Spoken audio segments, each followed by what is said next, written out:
Hi there, Vic, the ENT surgeon here. I want to give you a little bit of information about this new thing I'm making, the Advanced Sleep Health Collaboration.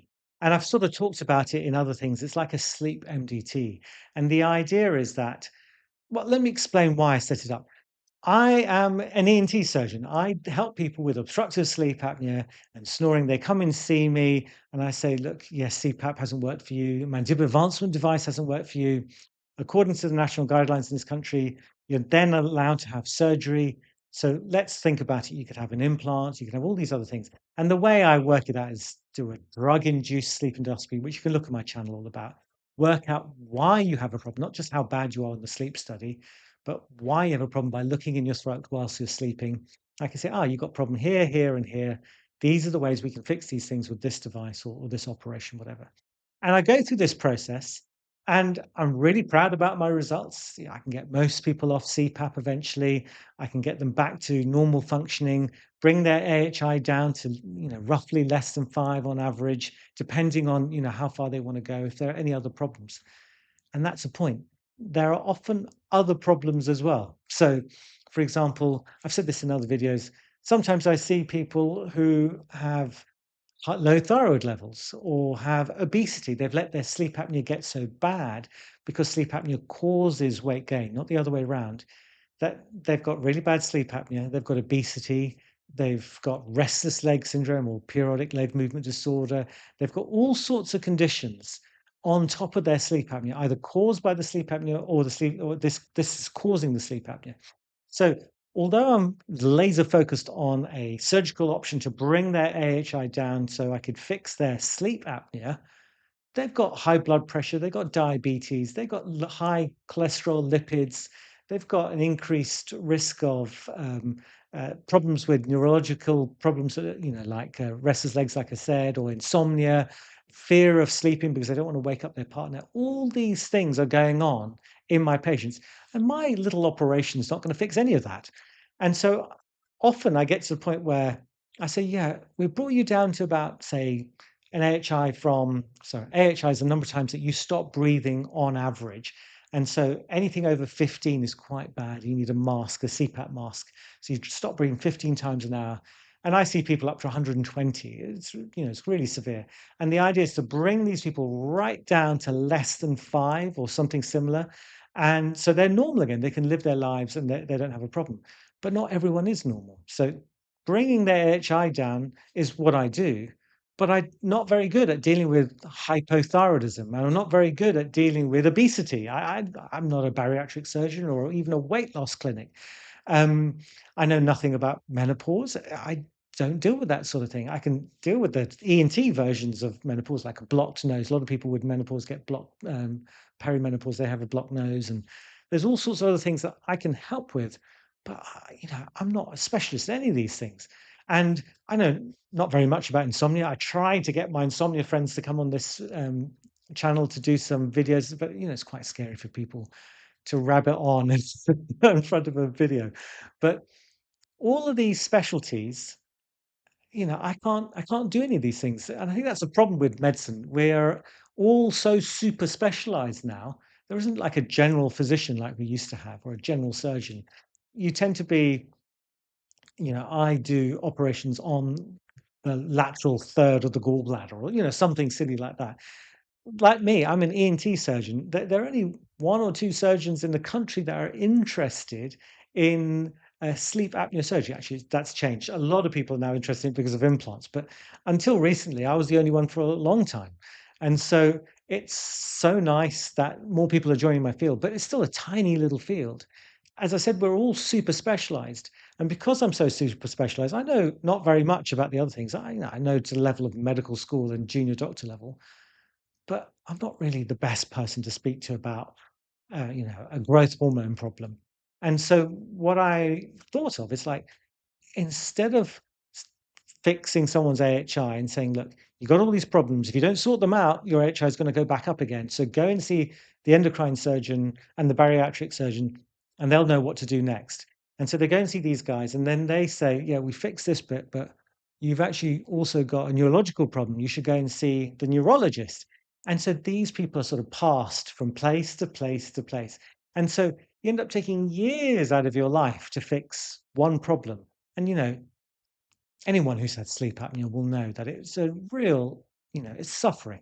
Having not being able to sleep, it's like having, very young children who scream all night, and you being sleep deprived is just dreadful, and you feel horrible with it.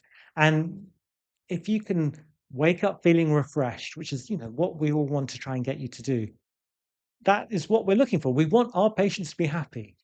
But the problem is we're also super specialized. We can't really focus on our one thing. And so patients are passed from clinic to clinic to clinic until eventually they're either solved or the patient just, "Look, I give up." But we're sort of halfway there and I'm okay. And that is not good enough. And so my big plan is to try and create this MDT, what I'm calling the Advanced Sleep Health Collaborative. And and what it is that it's born about by my little time in cancer surgery when I did cancer work. When people have a cancer, it's not one surgeon or one oncologist or one radiotherapist that helps that person. It's a whole team that comes together and says, "Look, all these treatments will work for you. You're also going to need a nurse to look after you. You're going to need psychologists and all these things. We're going to work as a team to help you fix this problem." I thought to myself, well, sleep apnea is a hugely complicated disease. Not one person. I'm not going to turn to you and say, "Look, I can fix this. Don't worry." It's not true. You need a whole team, I think, to help people sort out these problems. And so I said, "Well, why can't we do it for sleep?" There are people out there who've tried. It tends to be a respiratory physician and a orthodontist or a dentist or something. But I want the whole team. And so, I put together a, some medics, endocrinologists, cardiologists particularly. Cardiologists is really important in sleep apnea. Respiratory medicine, ENT, that's me, a neurologist, a sleep neurologist particularly. Um, there's the maxillofacial weight loss, bariatrics, all sorts of people. We need a GP, general practitioner, to combine all these together to coordinate care and pick up any other things along the way. A psychiatrist for insomnia, all sorts of people. And the idea is that a patient comes to see us as a team. We all see the patient. Well, actually, the plan is that we do all the tests first. So everyone's tested. They don't keep repeating tests between every single clinic. We do all the tests that everyone's happy with, and then that information is shared throughout the whole team. The whole team then they see a point with each and every single one of the team. And then once the patient's seen everyone, had all the investigations, the whole team gets together and talks about that one patient and says, "Look, she's got this, this, and this. This test said this, so we could give her the option of these two, but these are the 5 things that we need to do to fix her obstructive sleep pattern. You need this, her tonsils out, or you need to sort out this problem with her thyroid. She's got a bit of obesity." All these things we should do in parallel rather than going for one step like this. We can do them in a parallel so that everything is fixed at the same time. Yeah, it seems a bit mad. Yeah, I get that, but I think it's gonna work. And actually, since I did the last video about this, I've been so, blessed with so many people writing to me and saying, "Look, I wanna be a part of this. This is a great idea. Can I join in?" And yeah, it's fantastic. I think I can just about do it on the NHS. The problem is that the NHS doesn't pay for MDT, so the whole discussion thing is gonna be very hard. What I'm going to try and do is do research on this and prove to everyone that this works for sleep apnea. The outcomes are better. But obviously, not everyone. This is really expensive in the private sector, and insurance companies won't even pay for it. So instead of just leaving it there, I think I can do this on the NHS as well. Initially, just by saying, "Hello, you got this, this, this, and this. Here are the questions. Let's just check all these things out." I'll do as many tests as I possibly am allowed to do on the NHS, and say, "I think you need to see this guy, and this guy. So I'm going to book you into their clinics now."